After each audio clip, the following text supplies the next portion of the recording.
राजनीति है।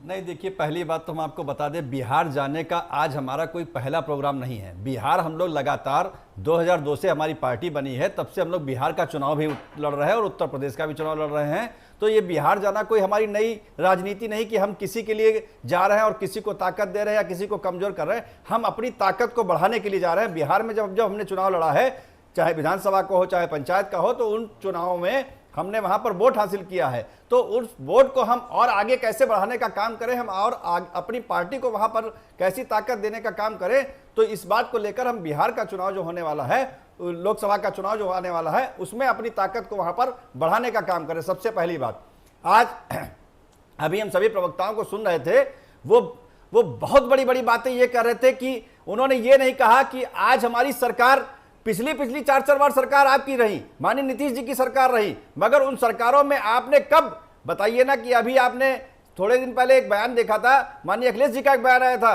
कि आप केशव प्रसाद मौर्य जी आप आइए, हम आपको मुख्यमंत्री बनाने का काम करते हैं। मगर इससे पहले 4 बार सरकार थी, तब आपने तो केशव मौर्य जी को मुख्यमंत्री बनाने के लिए नहीं बुलाया, आप माननीय राजभर जी को तो मुख्यमंत्री बनाने के लिए नहीं बुलाया। आप तमाम ऐसी जातियां हैं जो पिछड़ी पिछाड़ी दलित शोषित वंचित जातियां हैं, उनको मुख्यमंत्री बनाने का काम नहीं करते हैं। जब बनाने का काम करते तो अपने ही से ही लोगों को बनाने का काम करते। वही बात नीतीश जी का। आज नीतीश जी आप देखिए कि कौन से सीएम के पद पर आप वहां पर बैठे, क्या नीतीश जी ही उस पार्टी के सीएम बनने के लायक हैं? और भी उनके पार्टी में वरिष्ठ नेता हैं, मगर और भी वरिष्ठ जातियों के लोग उनके साथ में काम करने का काम करें, जो शोषित वंचित पिछड़ी जातियों को आगे ले जाने का काम करना चाहते हैं, मगर उनको तो आपने मुख्यमंत्री बनाने का काम नहीं किया।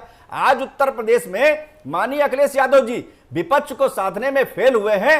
उसी का नतीजा है जो हम 2022 का चुनाव हारे। हमारे माननीय राष्ट्रीय अध्यक्ष श्री ओम प्रकाश राजभर जी, तो उन्होंने कहा था कि हम आपको मुख्यमंत्री बनाने के लिए, आप एक भी सीट हमको नहीं देंगे, तब भी हम आपको मुख्यमंत्री बनाने के लिए पूरा चुनाव लड़ने का काम आपके साथ करेंगे। मगर आपने देखा महामहिम जी का चुनाव आया, उसके बाद तो आपने हमारी वोट की ताकत को ही नहीं समझा। आपने कहा कि आप हमको सलाह देने का काम मत करिए। तो कहीं ना कहीं आप लोकसभा के चुनाव में, पिछली बार आपने 2017 का भी चुनाव आपने कांग्रेस के साथ मिलकर लड़ा, फिर आपका कांग्रेस के साथ क्या हुआ सभी ने देखा। आपने 19 का भी चुनाव लड़ा, फिर देखा आपने कि क्या हुआ। चुनाव होने के बाद फिर आपके संबंध किस तरीके के आए सभी लोगों ने देखा। 2022 का चुनाव आपने कहा कि हम बड़ी पार्टियों से नहीं लड़ेंगे, छोटी छोटी पार्टियों को मिलाकर हम चुनाव लड़ने का काम करेंगे। उसके बाद आप देख लीजिए कि हम लोगों के साथ क्या किया, केशव देव मौर्य जी के साथ में क्या किया। आप लोग को 17 और 19 में पता नहीं था?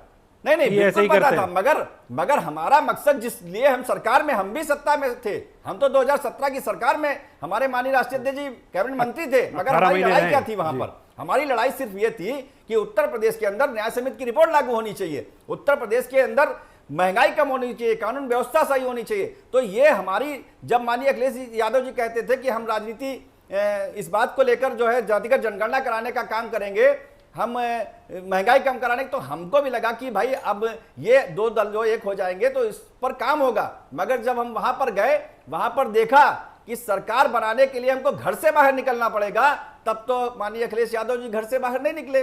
तब आपने उपचुनाव में भी देखा, और इससे पहले जो चुनाव, हम लोगों का चुनाव सिर्फ इस बात को लेकर कम हुआ, हम लोग वहां तक नहीं पहुंच पाए, नंबर कम हुए, क्योंकि माननीय अखिलेश यादव जी किसी की सलाह नहीं लेना चाहते हैं। माननीय अखिलेश यादव जी के पास में कुछ चंद, जो कि कहा जाता है नवरत्न उनके साथ में रहते हैं, उनकी ही सलाह लेना चाहते हैं। तो विपक्ष कहीं ना कहीं यहां पर जो विपक्ष को साधने की कवायद है, उस कवायद को करने में माननीय अखिलेश यादव जी कमजोर नजर आते हैं। उनको सिर्फ अपना ये दिखता है कि सिर्फ हम तानाशाही रवैया अपनाकर इन विपक्षों को साधने का काम करें, और सत्ता बन जाती तो ठीक, नहीं तो फिर अलग अलग रास्ता हो जाएगा। ये कि सारा विपक्ष तो कह रहा है कि हम एकजुट हैं, समाजवादी पार्टी, आरजेडी, जेडीयू, और वो कह रहे हैं हम बाकी दलों को भी इकट्ठा कर लेंगे। तो आप, सबसे बड़ी बात तो आप भी विपक्ष में हैं, बिल्कुल ठीक है, तो क्या आप इन लोगों के साथ खड़े हैं? नहीं, देखिए, खड़े होने का तो सवाल हम लोग तो लगातार कह रहे कि जब, ये बताइए, जब अभी महामहिम जी का चुनाव था, तब उस समय विपक्ष में भी तो हम थे, तब तो हमको माननीय अखिलेश यादव जी ने बुलाने का काम नहीं किया। आगे की बात कीजिए, आगे की मैं वही बता रहा हूं, आगे की। अब वही हाल दिल्ली में माननीय नीतीश जी मिलते हैं माननीय अखिलेश जी से, छोटे दल पे कोई चर्चा करने का काम तो उन्होंने किया नहीं अभी तक, ना ही कोई ऐसा काम किया। अब आप, मैं आपको बताते हैं, अभी यही नीतीश जी की सरकार जब भारतीय जनता पार्टी के साथ में बिहार में थी, तो वो चिल्लाते थे कि हम तो जातिगत जनगणना कराना चाहते हैं प्रदेश में, भारतीय जनता पार्टी बाधक बन रही है। अरे अब तो समाजवादी पार्टियों की सरकार बन गई, अब तो भारतीय जनता पार्टी की सरकार आपके साथ में नहीं है, तो अब आप ऐलान करिए और देश को नजीर बनाइए कि हाँ हम जातिगत जनगणना हो रही है, जातिगत जनगणना शुरू करा रहे हैं महोदय। उसके बाद तेजस्वी जी कहते थे कि हम अपनी सरकार में 10 लाख नौकरी देने का काम शुरू करेंगे। अभी तक कोई ऐसा ऐलान नहीं तेजस्वी जी ने किया। तो ये अब आप देख लीजिए कि किस तरीके से जनता को गुमराह करने का, तो उसी लिए माननीय नेता श्री ओम प्रकाश राजभर जी ने, जो इन लोगों की सरकार उत्तर प्रदेश में माननीय अखिलेश यादव जी की सरकार, समाजवादी पार्टी की सरकार 4 बार रही, बसपा की सरकार रही 4 बार, वही बिहार में भी सरकार नीतीश जी के नेतृत्व में रही, मगर इन लोगों ने जनता को ठगने का काम किया। तो अब हम लोग सावधान यात्रा उत्तर प्रदेश से निकालकर बिहार तक ले जाने का काम कर रहे हैं और जनता को सावधान करेंगे कि आपसे जनता को जो वादे किए थे, चाहे समाजवादी पार्टी की सरकार रही, चाहे बसपा की सरकार रही, चाहे कांग्रेस की सरकार रही हो, और चाहे बिहार में माननीय नीतीश जी के समर्थन में सरकार रही हो, जो वादे किए उन वादों पर यह सरकार खरी नहीं उतरी है। तो उन लोगों को हम सावधान यात्रा के माध्यम से सावधान करने के लिए 26 सितंबर से लखनऊ के पार्टी कार्यालय से माननीय राष्ट्रीय अध्यक्ष जी के नेतृत्व में पूरे उत्तर प्रदेश से होकर और 27 अक्टूबर को एक महासम्मेलन करने जा रहे हैं। तो वह हम अपनी ताकत को दिखाने का काम करेंगे और जनता को सावधान करने का काम करेंगे। बिल्कुल, मेरे साथ अभिषेक पांडे हमारे ब्यूरो चीफ।